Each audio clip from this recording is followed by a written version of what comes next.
Daggerfall is probably one of the most expansive entries of the Elder Scrolls franchise, but it's often perceived as daunting to newcomers due to a variety of hurdles that are thrown their way. For instance, right out of the gate, character creation is the biggest hurdle, as you can make or break your entire experience at this stage. Today, we're going to provide an in-depth look into the character creation process, condensing things down into a more easily digestible form for the modern gamer. But before we begin, I'd like to give credit where credit is due, and thank the user Messiana on the Daggerfall Reddit for providing the base guide that I'm building off of. If you'd like to take a look at their guide, the link is in the description. With that all said, let's begin. First things first, the biggest decision you'll make that'll impact the difficulty of the game is your race selection. Each race has its own set of racial bonuses to consider, and for a first-time player, you want to focus more on an optimal character build as opposed to one focused on roleplay.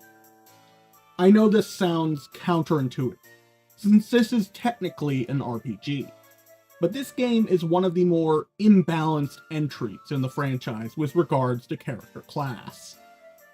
So, for the smoothest first-time experience, I recommend picking a High Elf. While there are other optimal race choices for more focused playstyles, those will be covered at a later date. For now, let's look at the racial bonus that the High Elves get. High Elves, known amongst other Mer races as the Altmer, have immunity to paralysis from all sources, be it poison or spell. This is exceptionally useful during class creation, and you'll see why soon enough. But for now, let's select the High Elf. Now you have to choose your character's gender at this point, but there are a few things to keep in mind. First, your race and gender has no impact on your base stats. Unlike in Oblivion, the fourth entry to the franchise, there is no difference between the genders or races when it comes to base stats. Second, your race and gender has no impact on the starting value of your skills. This is also immediately different from all later entries in the franchise, as, unlike in those games, race is largely a cosmetic choice, outside of the racial bonus. For the purposes of our video, we'll be choosing a male, but you can choose whatever you like when making your character. It will not matter.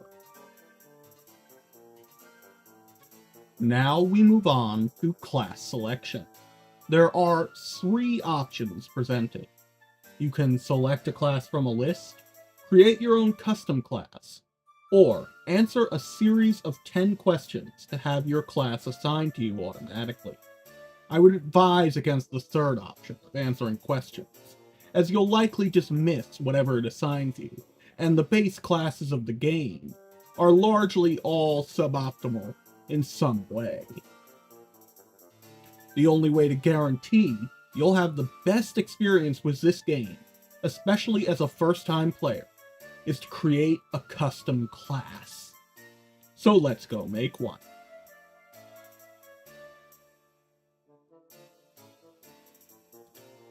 This is the class creation screen. First off, you'll notice the difficulty meter underneath the heading Skill Advancement for Class.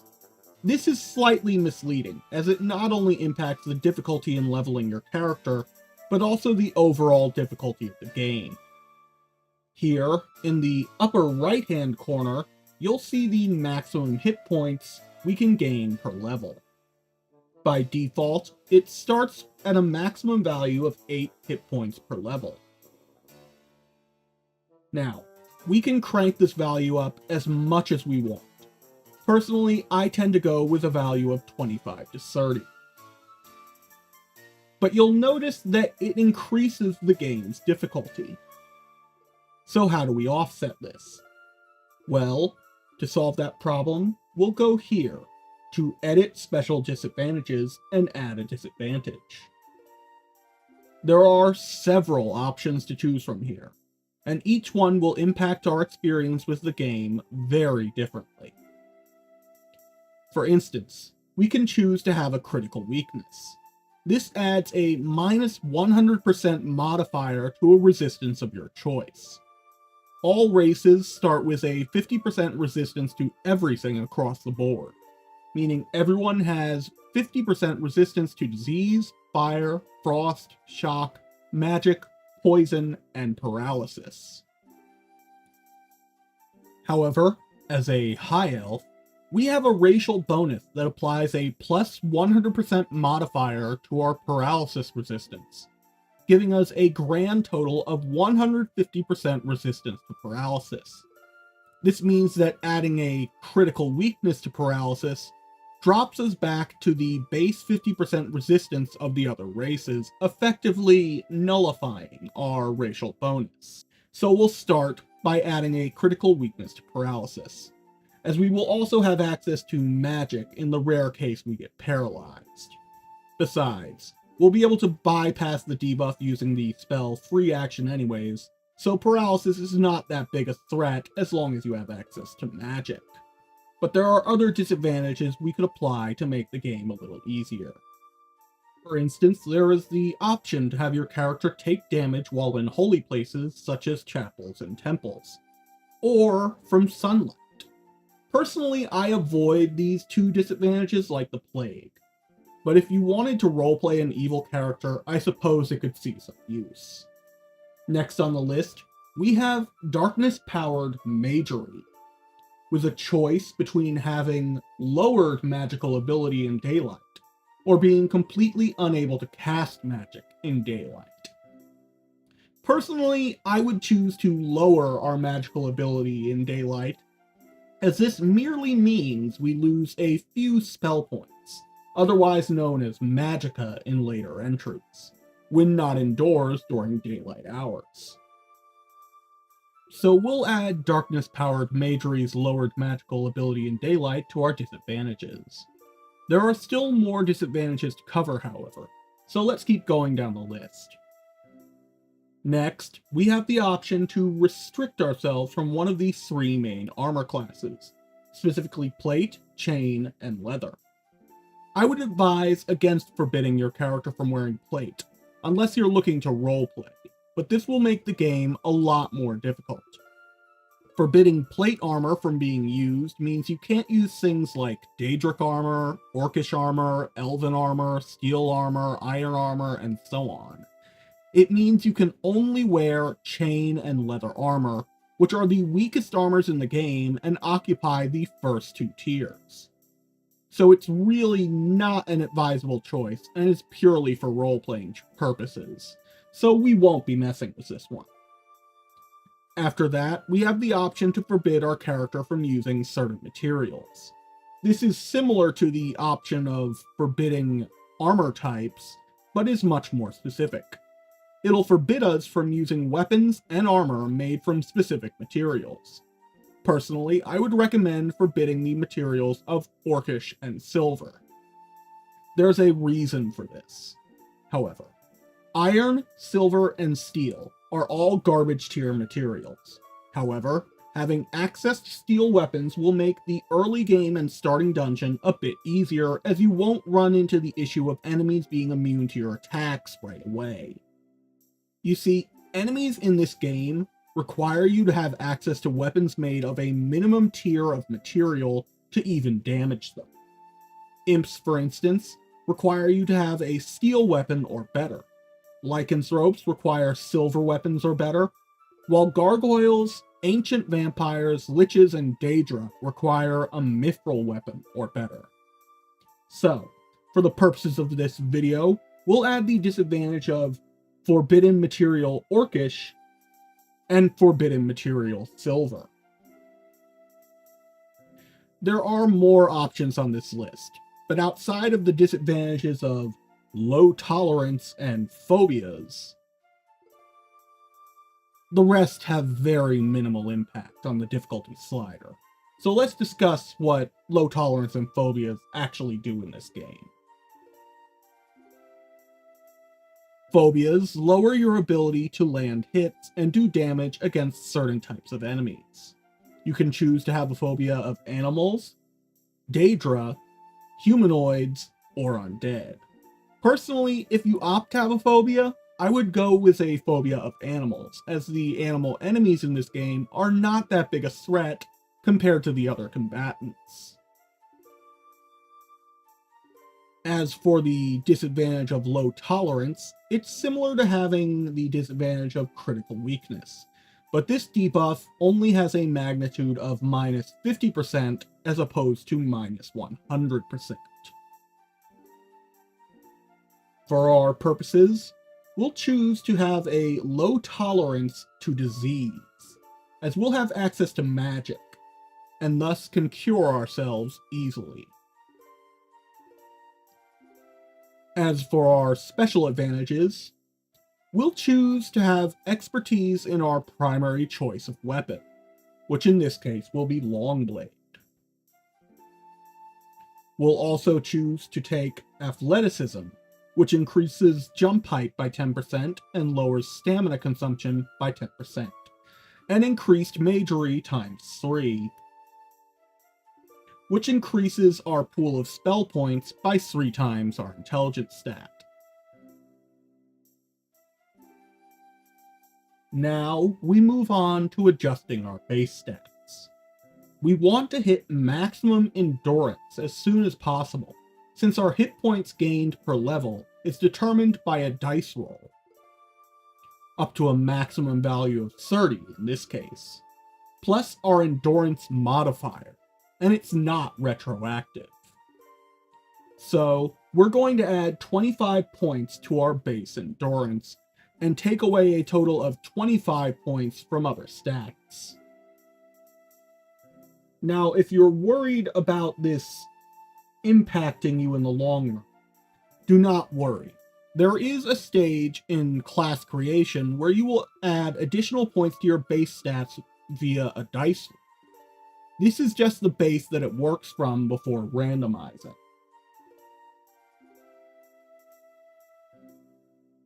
Now, we're going to take an additional 10 points off of our base luck and add it to our strength stat.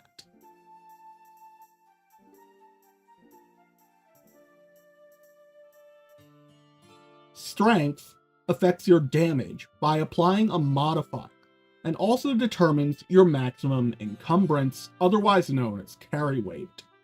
It should be noted that carry weight is at a premium in Daggerfall, as it caps out at 150, since your maximum carry weight is always equal to your strength stat multiplied by 1.5. Now we'll select our skills. Starting with primary skills, we'll go with Longblade, followed by Restoration, and finally Destruction. For major skills, we'll take Critical Strike, Alteration, and Thaumaturgy. For minor skills, we'll take Mysticism, Illusion, Running, Dodging, Stealth, and for our final skill, we'll be taking Mercantile.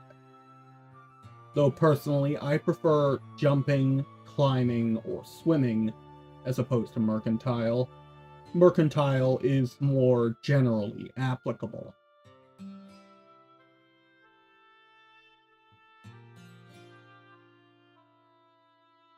Now, we went with Longblade, but you could go with any weapon you want. You just want to make sure that it aligns with the expertise you chose in special advantages.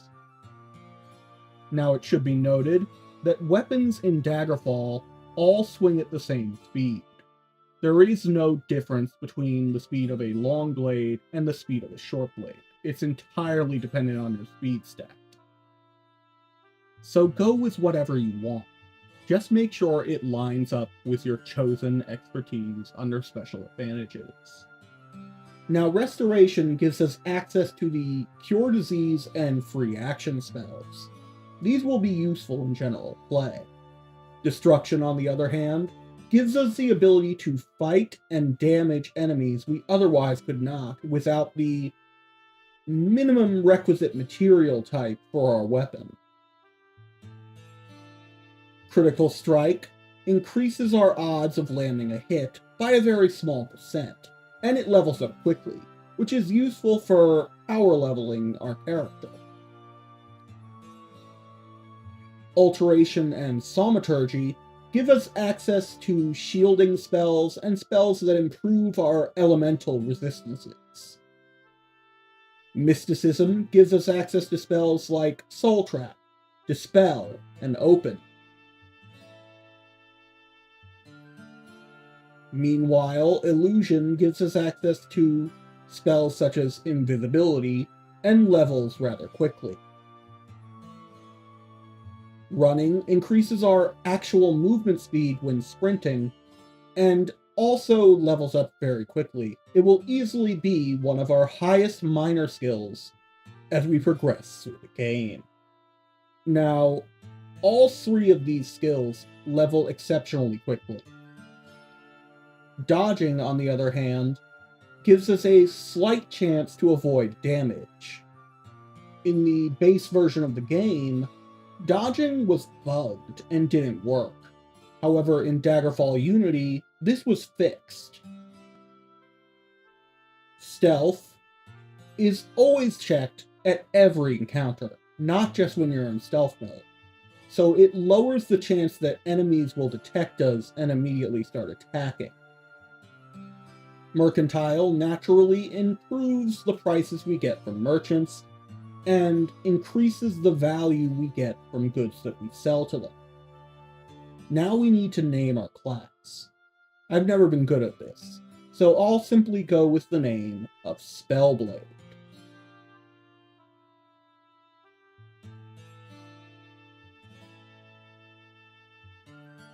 Now we get to choose our character's background. We can either have it generated automatically, or we can answer a series of 12 questions to generate it. Personally, despite the fact that it's mostly for role-playing purposes, I tend to prefer to answer the 12 questions, as some of the choices influence the starting values of your actual skills. What thieving skill have you been studying the longest? Now, these questions are completely random, but this is the one that we got. So, we have the options of dodging, stealth, backstabbing, lockpicking, pickpocketing, climbing, critical striking, running, and jumping. I'm going to choose dodging, since that will improve our odds in combat. What school of magic have you been studying the longest? We have the options of destruction, restoration, illusion, alteration, thaumaturgy, and mysticism. I'm going to choose destruction, since once again, it will give us an edge in combat. Where is your expertise in combat? Sadly, Longblade is not an option here. But, and hear me out on this, I'm going to choose archery on the off chance we decide to use a bow, since I have no intentions of touching any of the other weapon types, but I might touch archery.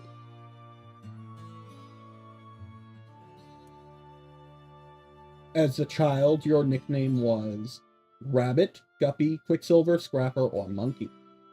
All of these, once again, influence the starting value of one of our skills. Rabbit improves jumping, Guppy improves swimming, Quicksilver improves running, Scrapper improves hand-to-hand, and Monkey improves climbing. We're going to go with Quicksilver to improve our running speed. You are friendlier than most with the Savage Harpies, the Simple Giants, the Glorious Dragons, the Immodest Nymphs, the Infernal Daedra, the bucolic spriggans, the primitive centaurs, or the mischievous imps. These are all related to skills that are related to language.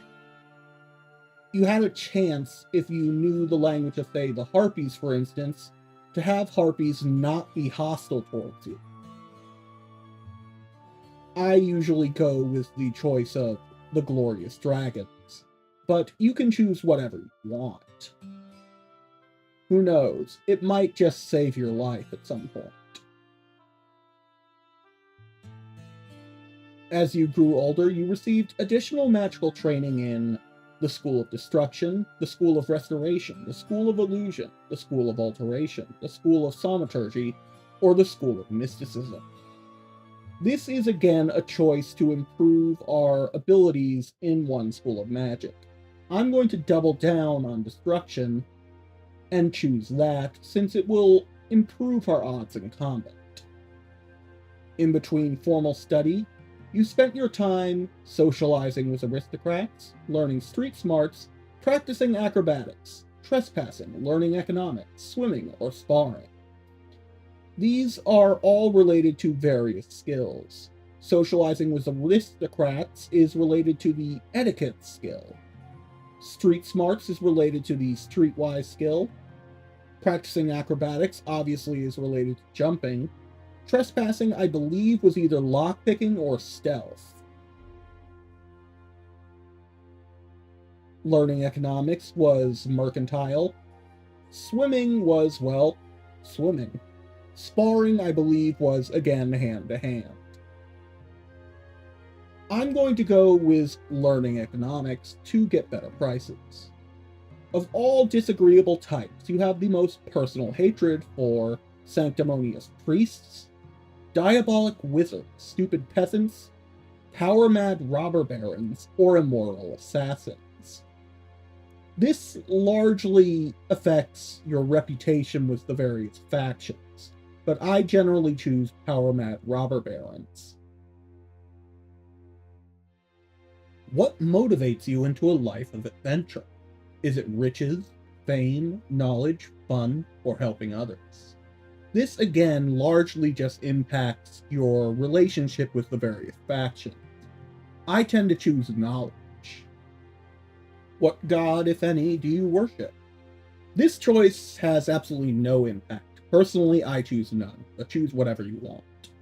Before you set out for the Imperial City, your mother gave you 100 gold pieces, her favorite book, a cuirass, or a pearl.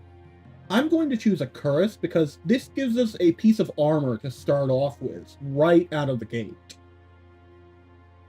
You have the most trouble resisting poisons, staying awake and alert, getting along with others, avoiding disease, resisting magic, or fighting without magic. Now, this choice doesn't really do anything, but since it lines up with our actual disadvantages, I'm going to choose avoiding diseases.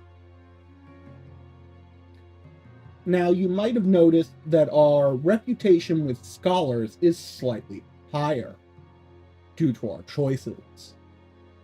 This game has a reputation system, and the various NPCs are all part of one of these factions. Now, we have to name our character. I've never been good with names, but I'm going to go with the name of Omni for the purposes of this video. We'll choose the default appearance, and this is the point where your stats get re-rolled, and you get a small amount of bonus points to distribute. We want to start at level 1 with a base value of 94 endurance, so we're going to have to re-roll. The reason for this is that when you level up, you are given an amount of 3 to 6 points to distribute to your attributes. Having a starting value of 94 endurance means that we will have the potential to hit the maximum value of 100 endurance by level 2. So we're going to re-roll this. See if we can get something better. Not preferable, so we'll re-roll again. and again. This looks promising. We'll distribute the 10 bonus points to endurance to give ourselves a value of 94.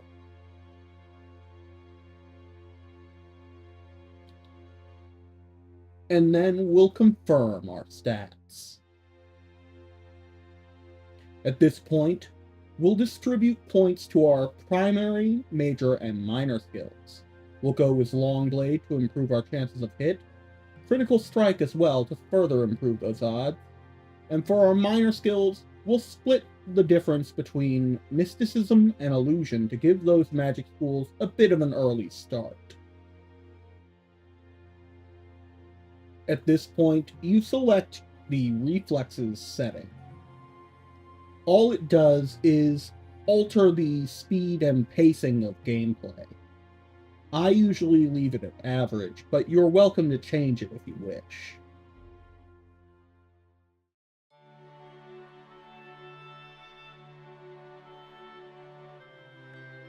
And with that, we're all out of time for today. I hope you found this video useful, and that it'll help you have a more smooth and pleasant first-time experience in the world of Daggerfall. If you enjoyed this video, or even found it useful at all, make sure to hit that subscribe button, and stay tuned for more exciting content. I hope you all have a wonderful rest of your day, and a happy Elder Scrolls month. Thanks for watching. We'll see you next time.